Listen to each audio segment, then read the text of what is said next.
Hi everybody, welcome back to our wonderful Wellness Wednesday. We have you guys here with us in our wonderful coffee and juice bar, and we were going to go through some of the awesome things that we offer here as one of the amenities for our clients. So, Shawn, I'm going to put you on the spot here. We're going to talk a little bit about our wellness shots.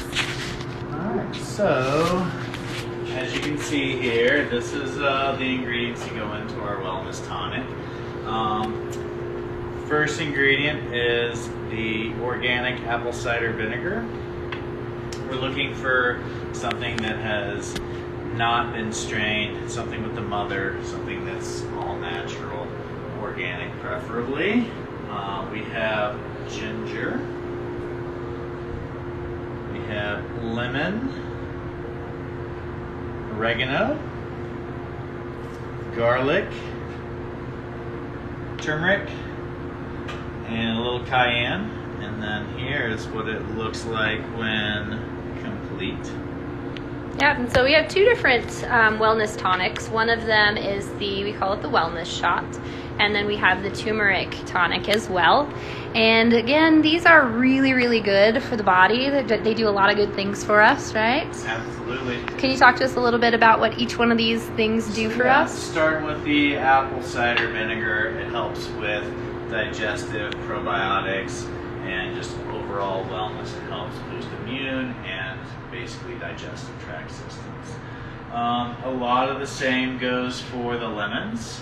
It's got some vitamin C in it. Citrus is always good to help boost immune system, but then the natural acids as well are good for your digestive tract. We have the oregano. Oregano oil is probably the best for your immune system out of the whole thing. Oregano oil is a natural antibiotic almost. Literally can cure a lot of things on its own, let alone mixed in with something else. And then ginger, we all know about the wonderful properties of ginger. As going on to the turmeric, for the turmeric shot, it's really just juiced turmeric and black pepper.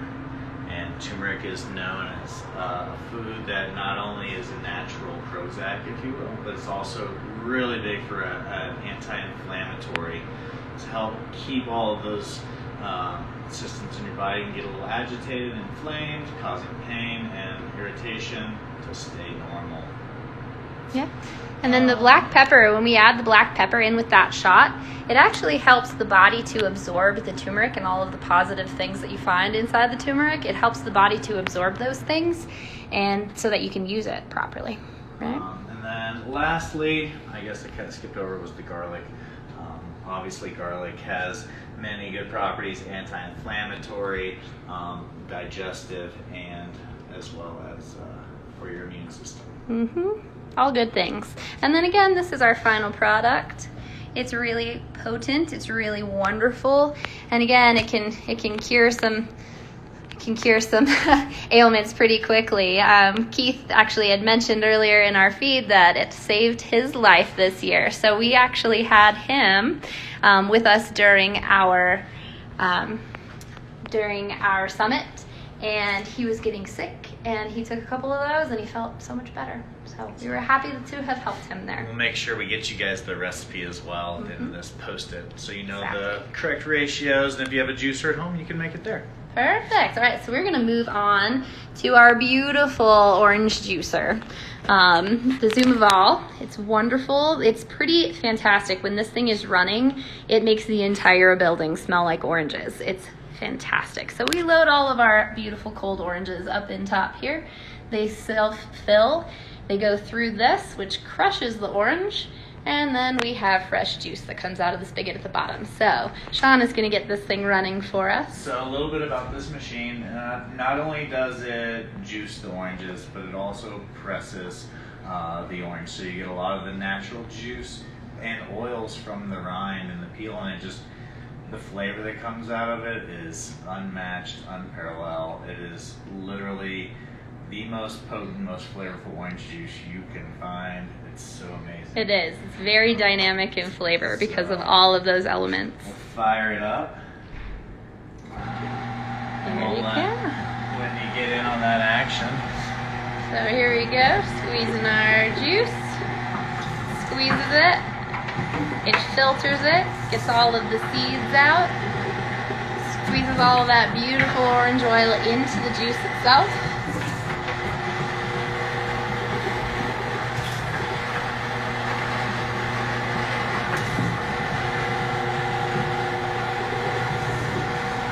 And by the time it's all finished, we will have some beautiful fresh orange juice.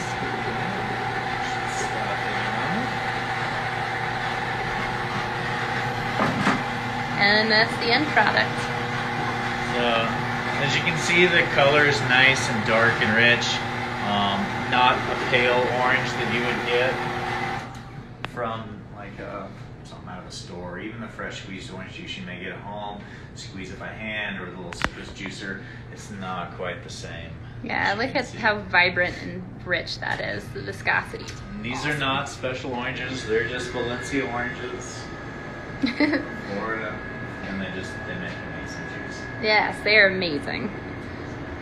Awesome. Alright, now we're gonna do a little camera swap. Everybody. And Whitney's gonna walk us through making a latte. So the company that we use for our coffee is Color Coffee out of Eagle. It's fantastic. We're hopefully going to get to talk to Charlie, the owner.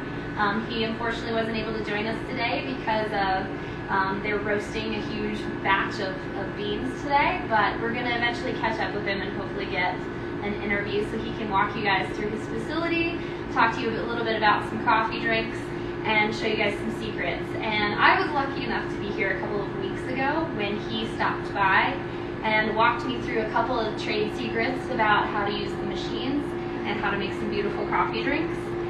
So if you look over here, we have an awesome machine. Obviously this is not your at-home coffee machine, but he did teach me some secrets that I would love to share with you guys if by chance you have an espresso maker at home. One of the secrets that he taught me was you always leave these in the machine. We never leave them down here, and part of the reason for that is they stay hot. So when you brew your coffee, you're not cooling down your water, which then has to get hot again, which then makes your coffee better. So I've already ground some of our espresso beans. We use their Harmony blend for our espresso here at the lodge. It's quite delicious. It's super duper rich. So this has been sitting for a little while. I'm going to put it back through. Another secret he taught me is you run hot water through it before you put your espresso beans in it. So run hot water through, get it out, and shake it out to dry. I'm going to be making it double shots, so I'm going to fill this almost all the way up. And the main thing to remember, again, I'm going to make a little bit of a mess, but that's okay. The main thing to remember is that it needs to be flat. If there are a lot of grooves in the espresso itself, you get these little pits, and then your coffee doesn't brew straight through. So I'm going to give it about 30 pounds of pressure. Okay. Clear all this excess off because I don't want that to end up in my shot. Notice how it's nice and flat. Okay, I'm going to put this here. And then I'm going to brew a double shot, hopefully. Now while this is brewing, what we're looking for, it's going to take a moment since we haven't been running anything for a few minutes. What we're looking for is for that to start to drip out like warm honey. Once it does that, you know that we're pulling a good shot. It's taken a moment. Hopefully it'll come out here in a second. Again, our machine was a little on the cold side because we haven't been making coffee drinks for a couple of hours. Now, I'm going to be making a latte. So what I'm going to do is that we're going to be making it with oat milk today. And a lot of, oh, there we go, there's our nice honey drip. So once it's dripping like this, we know we're getting a good product. And you notice it's a light color here.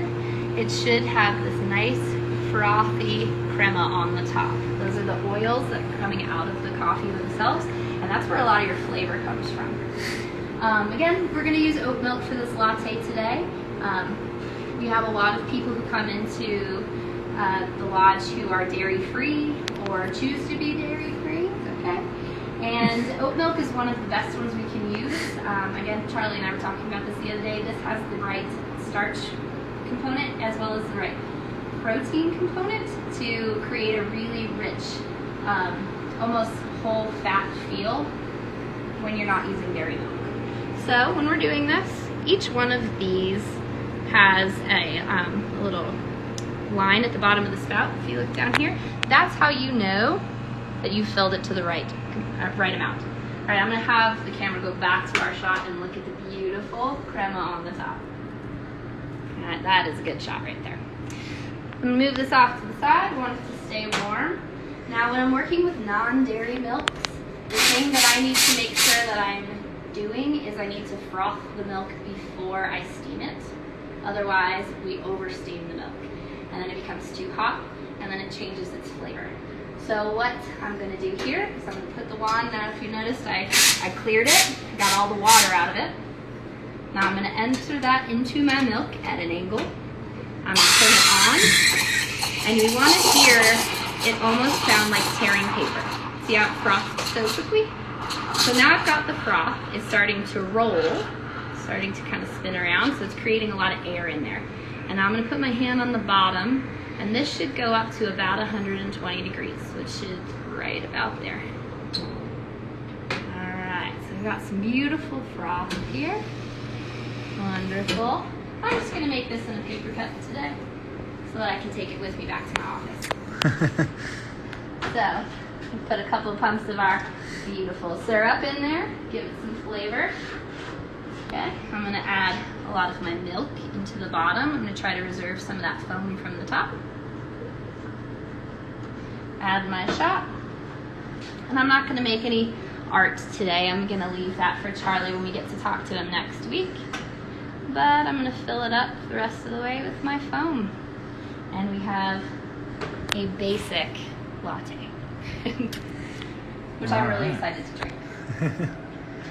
All right. Well, I believe that is it for today. We will absolutely be back next. Next Wednesday. Next Wednesday, we will actually be going over some ideas for you guys for 4th of July barbecues. So we're going to give you some recipes as well as some cooking demos. And please let us know if you guys have any questions. Reach out to us if you need any tips as far as cooking or recipes are concerned. And we're happy to talk to you guys. Thanks. Bye. Bye. Would you like a latte?